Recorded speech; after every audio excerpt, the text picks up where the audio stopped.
جګرانو کتونکو ستاسو کوربه روشن علي آزاد ستاسو سره نن په یو کوڅه په کوڅه پروګرام کې په یو نوي پروګرام کې مخامخ دی. ګرانو کتونکو کوڅه په کوڅه پروګرام تاسو ډېر کتلی دي. په کې د هرې کوڅې د هرې محلې قسمه مسایل موږ تاسو ته مخې ته کوو او په هغې باندې تاسو ګورئ او په هغې باندې بس کېږي لګیا دی. ګرانو کتونکو نن چې موږ کومې کوڅې ته راغلي یو کوڅه په کوڅه پروګرام کې هغه د سوات سلیمه سره پخوا کې کوڅه ده چې علي خان روډ په هغې کې اوسېږي او دا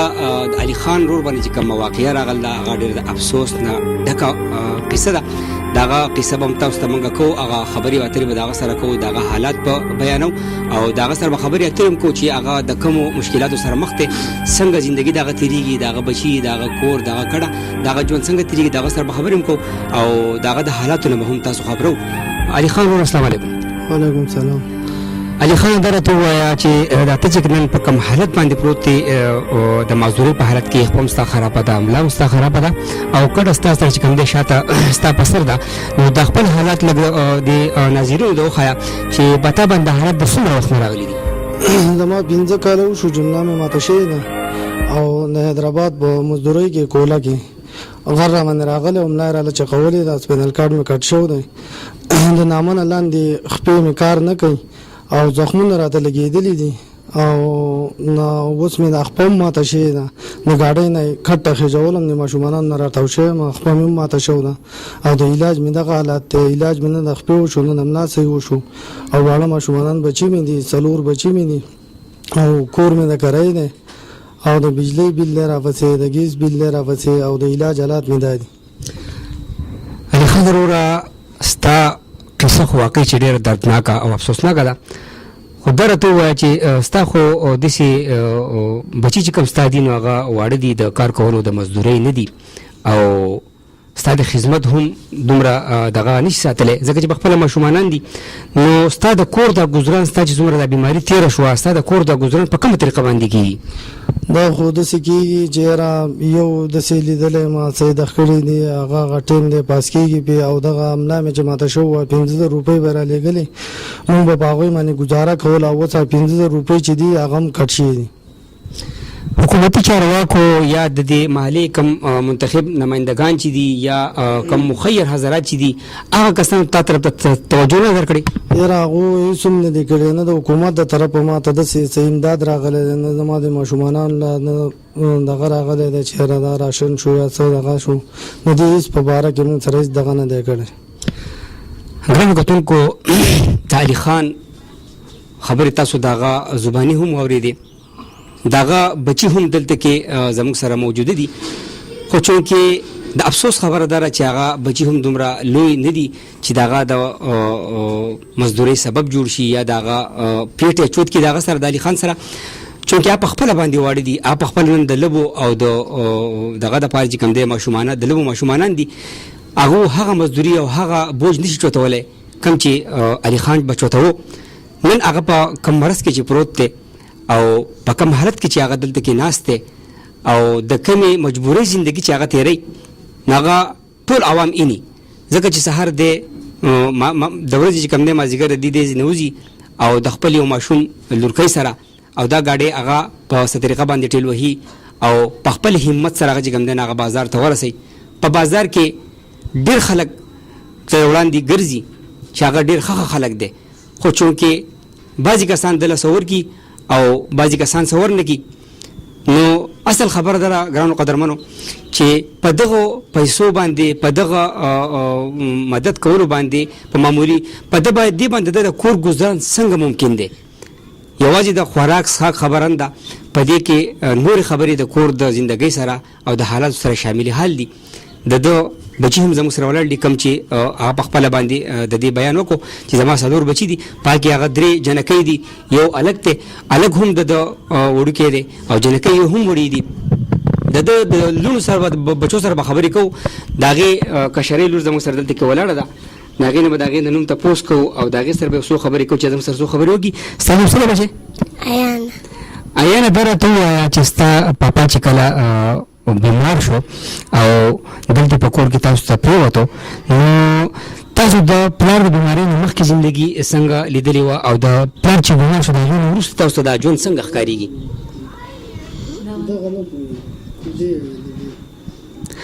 خاطر تعلیم کې وایم سکول کې په سویم کې ګرانو قدرمنو چونکې حالات داسې دي چې ماشومه حیان هغه غریب نیولې ده او د خبرو د سوال جواب نه هغه قاصره شوه ځکه چې یو داسې حالت د خدای پاک په هیچ چا باندې نه راولي چې د کور مشر د کور ستن د کور مټې هغه د انسان نه ماتې شي او هغه بیکاره شي نو په داسې حالت کې بیا د انسان ژوند تېرېدل هغه انتهایي مشکلې دي زموږ سره د دوی نور بچي موجود د هغه سره به هم خبرې کوو ته راشه خاندې غږ ته دا د علي خان مشر زوی دی چې هغه زموږ سره دا وخت موجود دی او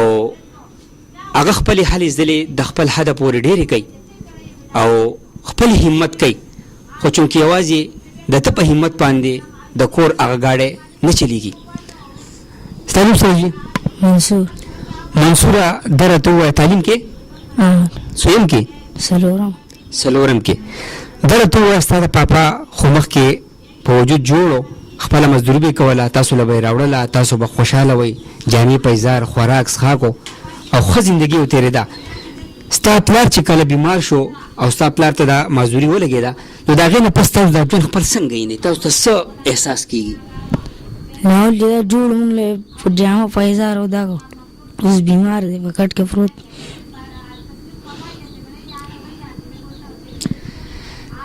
ګرانو کتونکو دا د افسوس ځای دی او خدای پاک دې په هیڅ چا باندې داسې حالت او داسې وخت نه راولي دا د علي خان مشر زوی دی دا د هغه مټي دي دا د هغه خیلاس دی دی څه نه څه مزدوري کوي خو چونکې ده په لږه مزدورۍ باندې د کور هغه حالات نه قابو کېږي کم چې د علي خان سره تړلې خبره ده ګرانو کتونکو که تاسو وګورئ د ده نه علاوه د علي خان دوه درې بچي نور هم دي خو چونکې هغه هم ماشومانان دي او د علي خان د ملا مضبوطول لپاره هغه کافي نه دي علي خان خو خپل هلې ځلې کوي خو د علي خان په وسنۍ هلو ځلو باندې د هغه کم مشکلات چې دي کم تکالیف چې دي هغه نه کېږي علي خان وروره ستا دا کم بیماري تا ته لګېدل ده دې ته خو به روزانه د پټۍ کولو هم حاجت وي او د صفایۍ وغیره نو دا ته په کومه طریقه باندې کوي او د دې دا پیسې او د دې دا بندوبست سره څه وجې نه کومې دغه نه کوي بس یاره دغه پټۍ مټۍ ولې راوړو او ډاکټر له خو موږ نه شو تللی که نه ولې پیسې میسې راسره نه شي نو په کور کې پټۍ مټۍ دا راولو او د وایي چې نه نو د کور والا زمونږ کوي پټۍ مټۍ هغه کوي که نه او کوم زخمونه چې خراب شي نو هغه هم لکه دغه شان اپریشن کوي او غوښه مخه دا ترې کټ کوي په دې خبره پوه شم کوم زخمونه چې خراب شي لکه هغه اپریشن کوي د دې څه مطلب دی د دې مطلب دا ده چې دا غوښه ترې کټ کوي که نه زمونږ خو لاندې بدن او لاندې بدن نه کېناستو به د ګاډۍ کې چې مونږ کښېنو نو دا راوپړسېږي دا خراب شي دا وجود خو مړ دی که نه که په کټ کې مونږ په یوه ډډه باندې څملاستو او خوب به کوو چې هوا نه ډولو نو هغه ځای هم خراب شي راپړسېدلی هغې نه بیا زخم چې خراب شي نو هغه چې بیا تور داغ ونیسي نو هغه توره غوښه چې کومه ده نو هغه بیا مونږ کټ کوو خو ستا د وجود نه دا غوښې چې کوم دی دا کټ کېږي او جي او نو تر اوسه پورې دی نه څومره غوښې کټ شوي دي ځینې خو یاره پوره غوښه کټ شوې نو چې داسې غوښې د دې نه مسلسل کټ کېږي نو ستا دا وجود خو مکمل ختم شي او دغه حساب دی د دې څه مستقل علاج دلته کې تا ته دې څه رڼا شته په دې کې چې دې مستقل علاج د دې مستقل علاج دا ده چې پېښور کې به اعتماد هسپتال کې هغه ډاکټرانو چې دی به یو کال دپاره داخلېږي که نه نو دې سره به دا زخمونه ښه شي نو دلته خو حساب زما دا ده چې دا واړه ماشومانان بچي مې دي او د کور حالات دا دی چې دوی به څه کوي ګرانو قدرمنو د علي خان هره خبره هغه د درد نه او د افسوس نه ډکه ده که موږ وګورو دلته کې د افسوس مقام دا دی چې د علي خان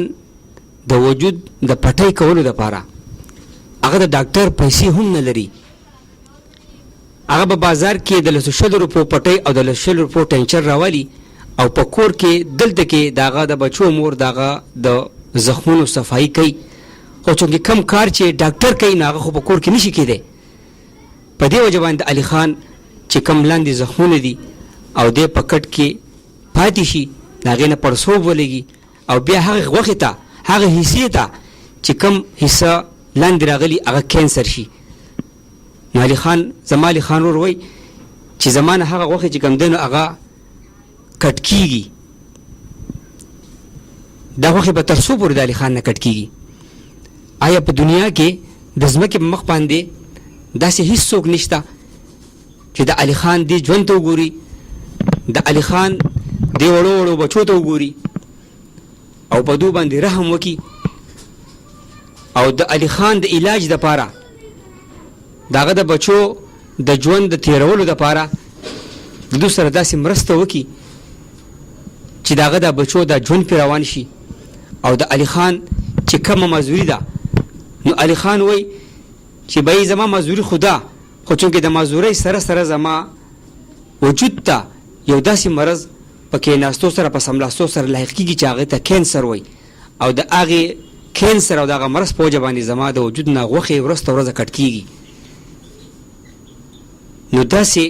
مخیر حضرات د کیمرې په دې شیشه باندې موږ هغو ته اپیل کوو چې که تاسو خپل خیرات او زکات ورکوئ او ورکول غواړئ او مستحق خلکو ته یې ورکوئ، نو د دې کیمرې په وساطت سره د دې علي خان ورور لمبر د ده د رابطې لمبر به په دې کیمرې په شیشه باندې تاسو اینئ او به تاسو ته د کیمرې په شیشه باندې ښکارېږي. د دې علي خان ورور سره تاسو په هغه لمبر باندې رابطه کولی شئ او ستاسو د وس نه که هر څومره کېږي، ضروري ده چې په لکاو دې وشي، ضروري ده چې په زرګاو دې وشي. که څوک د ده د علاج طاقت لرلی شي د ده علاج وکئ او د هغې نه علاوه که څوک د ده د وړو وړو بچو سره چې کم نن په دې حال باندې ولاړ دي چې هغو د تعلیم نه هم محرومه دي، هغو د سهولتونو نه هم محرومه دي، نو هغه خلکو ته زمونږ دا اطلاع او دا درخواست دی چې هغه د دې ماشومانانو سره امداد وکړي چې دو زندگی په صحیح طریقه باندې روانه شي او د علي خان د اوږو نه دغه بوج کوز شي. د خپل کیمرمین باچا حسین خټک سره ستاسو کوربه د بل پروګرامه پورې روشنالي ازدا ستاسو نه اجازت غواړي. د لوی الله په امان.